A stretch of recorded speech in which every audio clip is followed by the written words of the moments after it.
Que la paz sea con vosotros. En este vídeo voy a demostrar una vez más la manipulación que ha sufrido la Biblia a lo largo de la historia.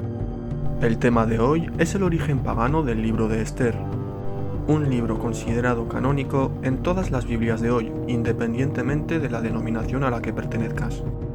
Esta es una prueba más de que la Biblia no se ha mantenido intacta. Sin más dilación, vayamos a las pruebas. Hay un libro que traduce todos los manuscritos del Mar Muerto, manuscritos considerados como los más antiguos y fiables, cuya introducción fue escrita por Geza Vermes, reconocido doctor en Teología y Letras de la Universidad de Oxford.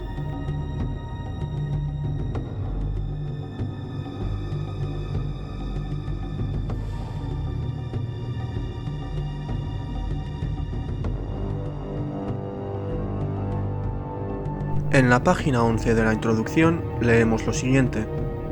Entre los textos previamente conocidos, todos los libros de las escrituras hebreas se conservan al menos en fragmentos, excepto Esther, cuya ausencia puede ser puramente accidental, y nos da una remisión al pie de página cuyo número es el 28, y dice lo siguiente.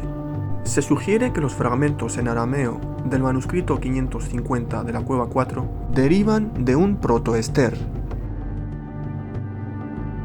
Para encontrar un poco más de detalles respecto a este tema, tuve que ir a otro libro sobre los manuscritos del Mar Muerto, titulado Los manuscritos del Mar Muerto, Qumran en el siglo XXI, escrito por el erudito bíblico Frederick Bruce, y cuyo apéndice de esta edición del libro fue escrito por Florentino García Martínez, profesor de Religión y Teología en la Universidad de Groningen.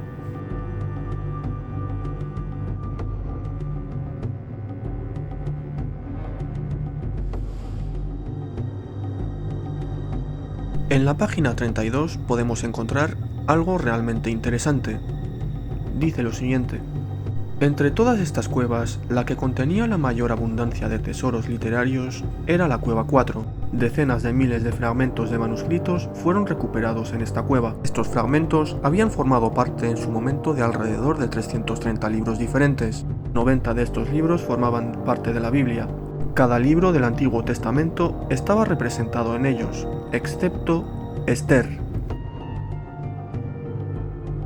En el último párrafo dice, junto con los libros de la Biblia, los hallazgos incluyen obras apócrifas, como los fragmentos hebreos y arameos del libro de Tobías, descubiertos en la Cueva 5, obras no canónicas como el libro de los Jubileos, el libro de Enoc, el Testamento de Leví y otros más. Otra vez se confirma de que no hay ningún rastro del libro de Esther. Además, confirma de que los rollos del Mar Muerto contienen libros que hoy en día se consideran apócrifos para las iglesias, cuando antes eran totalmente canónicos. Por ejemplo, el libro de Enoc no se encuentra ni en la Biblia protestante ni en la Biblia católica, cuando en la epístola de San Judas se hace mención al libro de Enoc. Volvamos al libro de Esther, esta vez consultando las Biblias. La Nueva Biblia de Jerusalén confirma el origen pagano del libro de Esther, y eso se puede encontrar en la introducción de este mismo libro.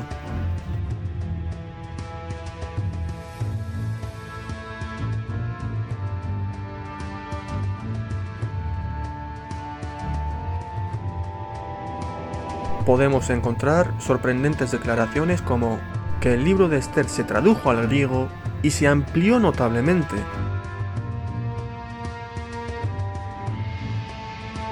Más adelante dice, Mardoqueo y Esther.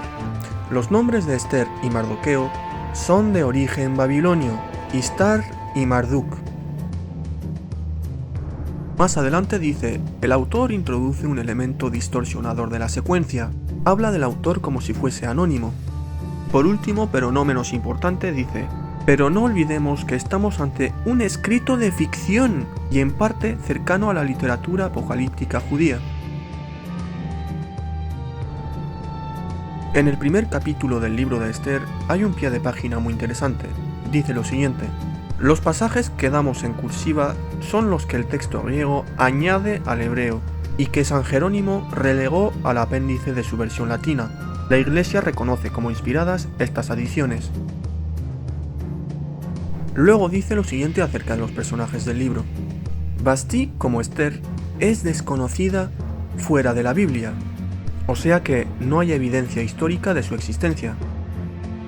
En otro pie de página dice: el nombre de Esther es probablemente de origen babilonio, Istar, como el de Mardoqueo, Marduk, pero podemos pensar en el persa Stare, estrella.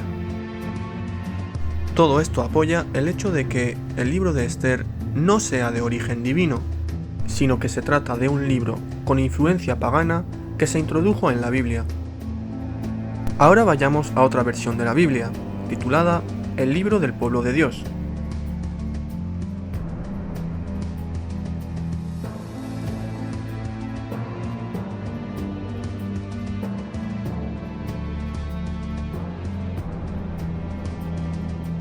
Si vamos al libro de Esther con suplementos griegos, en la introducción dice lo siguiente: la traducción griega del libro de Esther amplía bastante el relato original.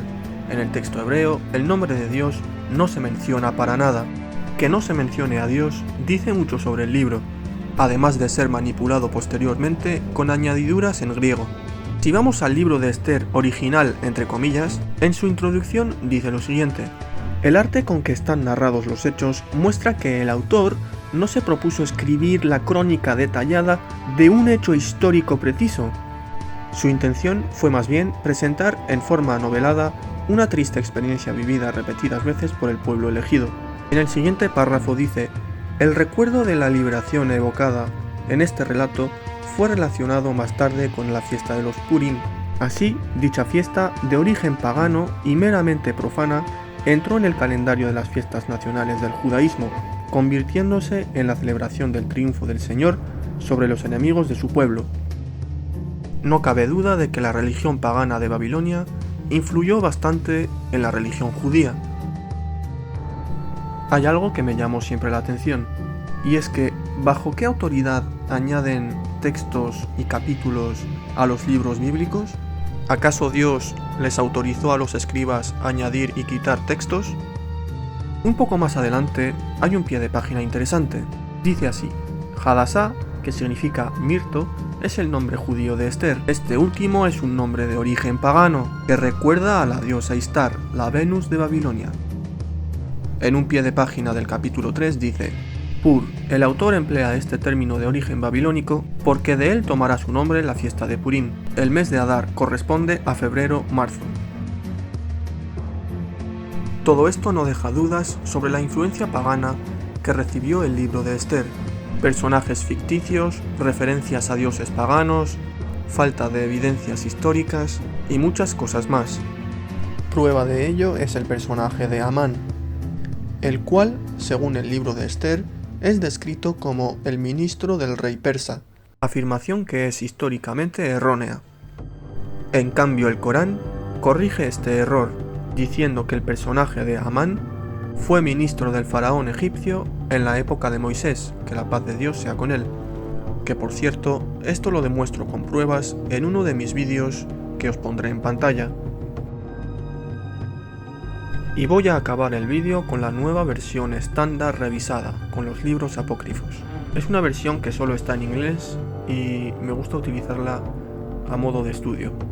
Si vamos a la versión griega de Esther con los capítulos añadidos, nos dice más de lo mismo. Es sorprendente el número de versículos y pasajes que se añaden por los diferentes escribas. Tiene pies de página donde nos informa acerca de las graves diferencias que hay acerca de los diferentes manuscritos antiguos. Versículos añadidos, versículos eliminados, errores de traducción, textos dudosos, palabras ininteligibles, variaciones en las versiones y un largo etcétera.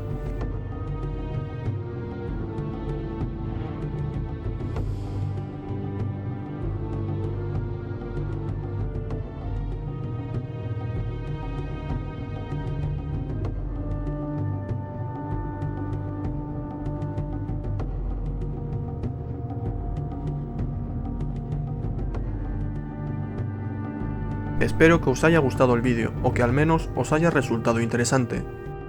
Hasta el próximo vídeo, si Dios quiere.